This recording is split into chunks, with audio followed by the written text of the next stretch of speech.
Challenger Series action reaches its conclusion on the shores of Ericeira, EDP Vissla Pro. And we've seen once again some dramatic moments, some clutch performances, buzzer beaters, all sorts of talking points.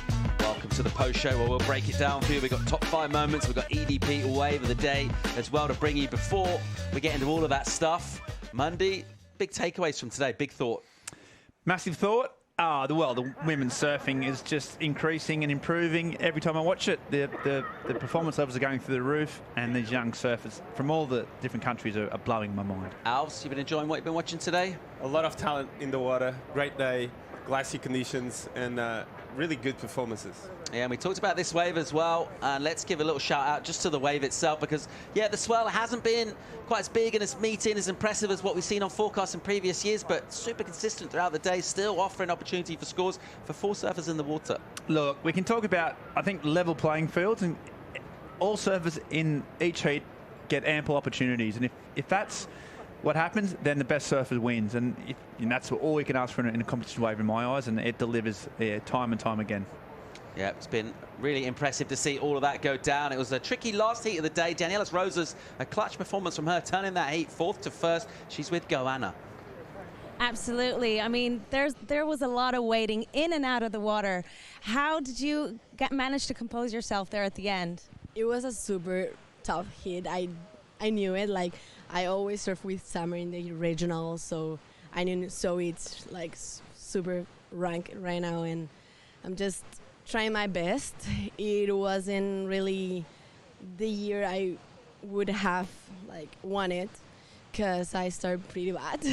Then I got 4th in the ISA, and now here I'm just trying to get in a good rhythm, and yeah, looking forward for the next round. And what have you put into preparation for this event? Was that the motivation, getting a 4th place? Yeah, I was in Brazil. I stayed there for a month, and I was just training a lot, surfing a lot, trying to get to my best to get to these events. And yeah, I'm really stoked to make it. Challengers are super crazy, a lot of talent. All the girls are ripping, so yeah, I'm trying my best to be here, and super happy to make this round and go get another one. We can't wait to see you in the next round. Congratulations. Thank you. Great job, Daniela Rosas. And really just shining in that heat. Asked a bit of a question, put on the ropes, coming through strong, that big high score. Very impressive final heat of the day. Well, it's been a big day. If we can cast our minds back to this morning, which feels quite a while ago now. Was that this morning? It was the men out in the water. Yep. And we had to finish off that opening round.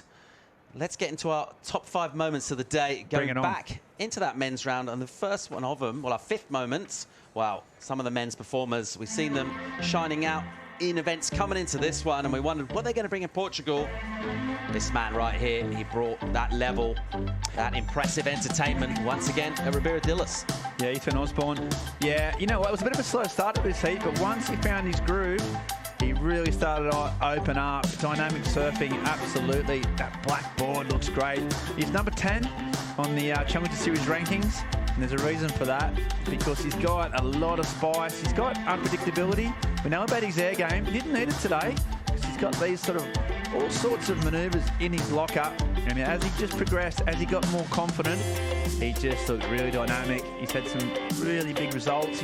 I think he's done the flip from the free surfing, incredible free surfer, into the competitive mode. It's not an easy transition to make, but he's starting to do it. And yeah, he's just really, really solid. And any score's possible. He can get a 10. He can make something out of nothing. And this morning, in these tricky conditions with the high tide early on, yeah, he looked really, really solid. Look at this, grabs the leash. I mean, that is class.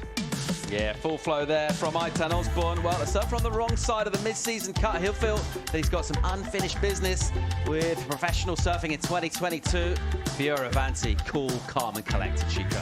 Yeah, he looked really fast and really connected to the wave. He's looking really fit and sharp, and Leo, every time he's on fire, he's on fire.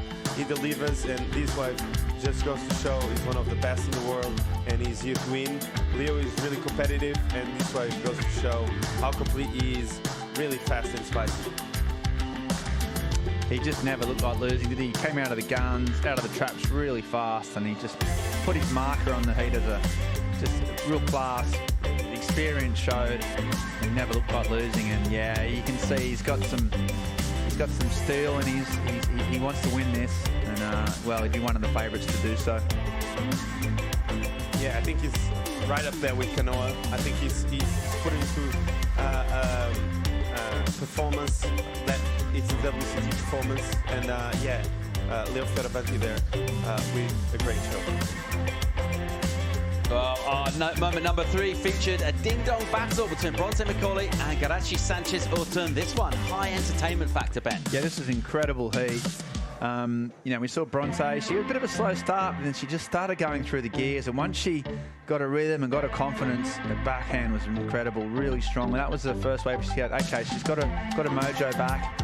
But this, you know, was a way that needed a high 6.5, I think, to win. This is Sanchez Orton, and I tell you what, it looked a little bit slow at the start, and then she started sort of really moving through the gears, and this end 3-sequence combo was really strong. She just bided at a time, she waited for it, and I'd like to say that as she finished off this wave, she relegated Nanaka, the Japanese surfer, into third, and you know, I can't think of a surfer that surfed better and got third place today.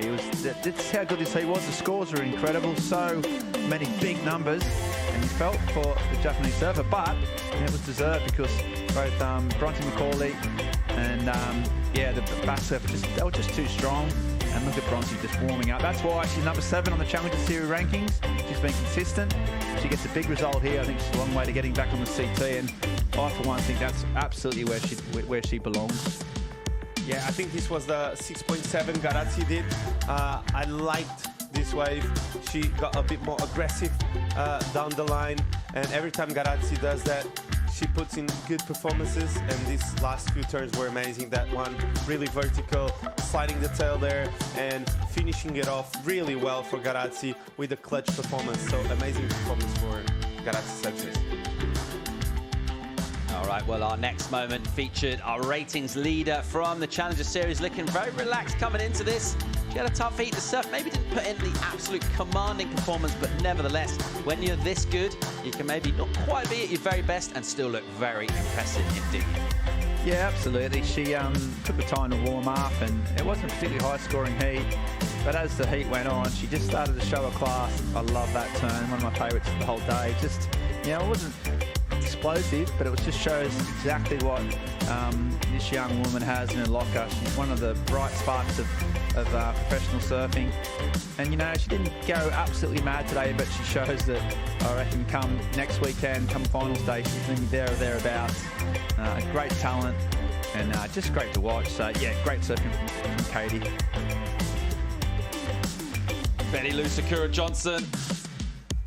She was very impressive, came out firing and really stamped authority on proceedings and just showed her class. Yeah, she's really good out here. Last year she put up on an amazing performance all contest, and this year again she's looking really spicy and ready for it. Good first round. She came up firing with turns like this, and yeah, she's just that complete. She's got the speed, the power, and the good read of the wave. She was good in the booth too. She came in after that heat, sat in the booth, never done it before, first ever time. Now, she was better than me and you. I mean, you know, that's saying something. She was just a natural, really articulate, really positive, and it was great to have her insights as well. Yeah, it's interesting. You see surfers with that much talent come on tour pretty early and do well, and it's that learning curve that's important, isn't it? When you get on tour, do you kind of stick where you are with your level, or are you just kind of feeding off the new energy and the new sort of experiences you see around you? It definitely feels like she's the latter of those two, and, well, the sky's the limit for Bettylou. Yeah, she's got, I mean, her talent level is so high, and she's so young, and she's works hard, she listens, she learns. So, yeah, the next 5 years, it's actually terrifying where she's going to take women surfing. Let's have a think about our EDP wave of the day, and a really impressive performance from another South African surfer, Sarah Baum. A massive 8-point ride going into the excellent range, and really impressive indeed. And a good hosty interview as well from her. She seems very cool about proceedings. I reckon she's got a lot more in the tank where this came from. Yeah, Shika, we watched this, didn't we, together, and we were loving the goofy aspect of it all. Just 3 turns, that's all it takes. Just so much spray, so much sort of belief, and it was just really, really solid surfing. As soon as she took off and she did those big, drawn-out bottom turns, you knew that, this was something special. 8-point ride, best wave of the day, and incredible to watch, and a great interview after as well. Chaps, it's been a pleasure as always. You've enjoyed yourselves today? Oh, I've had an absolute ball, Paul. Fancy coming back tomorrow around about 7:30 for a call for an 8 a.m. start? I mean, I'd come in earlier if I could, but if we're going to start that late, then yeah, I'm here. We'll look forward to the pleasure of your viewing company tomorrow morning. 7:30 call, 8 a.m. start, worldsurfleague.com. We're going to send you out with some highlights from today. We'll see you tomorrow.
This copyrighted event broadcast is produced by the World Surf League for broadcast around the world and may not be retransmitted, reproduced, rebroadcast, or otherwise distributed or used in any form without the written consent of the World Surf League.